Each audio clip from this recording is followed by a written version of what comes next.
Welcome to the module about space and flow.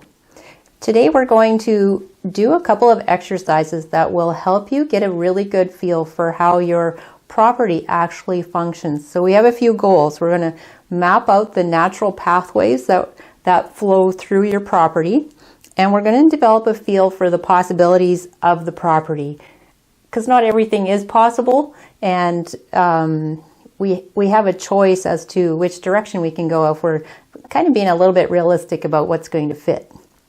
And the third goal is to stretch our habitual thinking.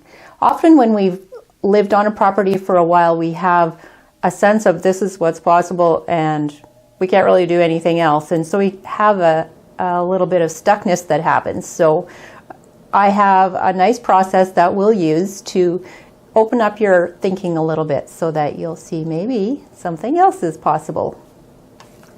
And you're probably wondering about the landscape design idea planner that we have encouraged people to download for free.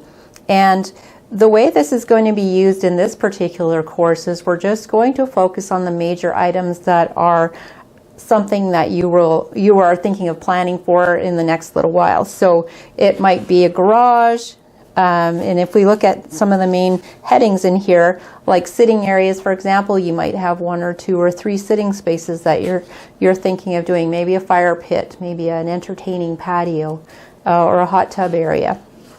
And there may be some outbuildings that you're planning, like sheds, she sheds, he sheds, any of those, for storage, for wood, for toys, whatever it might be. And we'll look at privacy and shelter to a small extent. There might be a significant issue you might want to plot. And play spaces would be another thing that will take up quite a bit of space in the yard. So that's one thing you would look at. And another might be gardening. So we're going to consider that as a space that needs to be allocated. So the rest of this planner is looking more at decor and specialty things, but any major item that you're thinking of doing will be covered in the space and flow. And all of those other details that are in this document will come to play when we get into garden rooms and actually what are the components of each space. And we will have your preferences already listed in here, so that is for a future course, but we're definitely going to be using that information. So I have a list of materials that I would like you to have for this particular module, and one of the things, of course, will be your base plan. So you can see it shows up nicely with a little black Sharpie outlining the main areas. So that will be an essential item.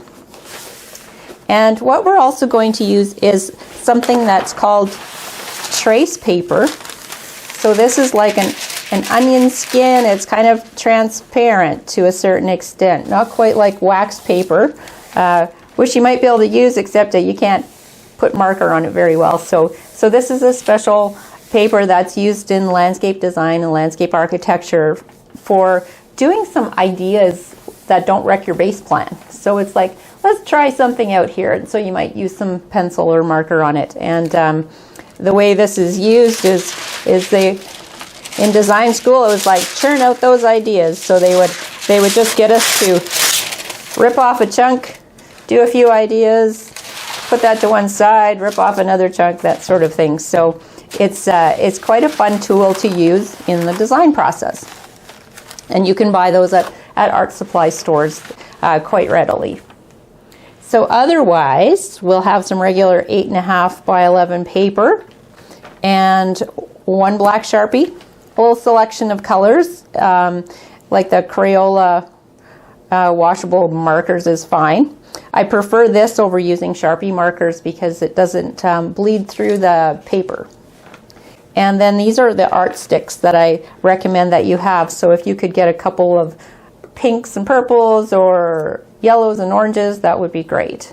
And it's just to give us a little contrast and to help us lay out some spaces. So that's why I like to use those. These are essentially the inside of pencil crayons in a stick form. So they're just called art sticks. And other than that, in your downloadables is a document called a multi-circle template. So we're going to use this for later exercises. So you just need one copy of this.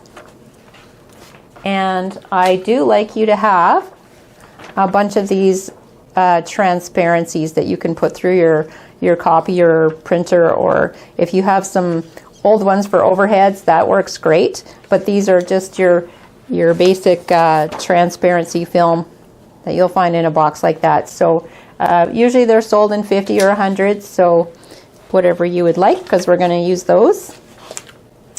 And I think that is it for materials. So you will have a few things that will make this process really fun. So I encourage you to get those before moving on to the next parts of the videos.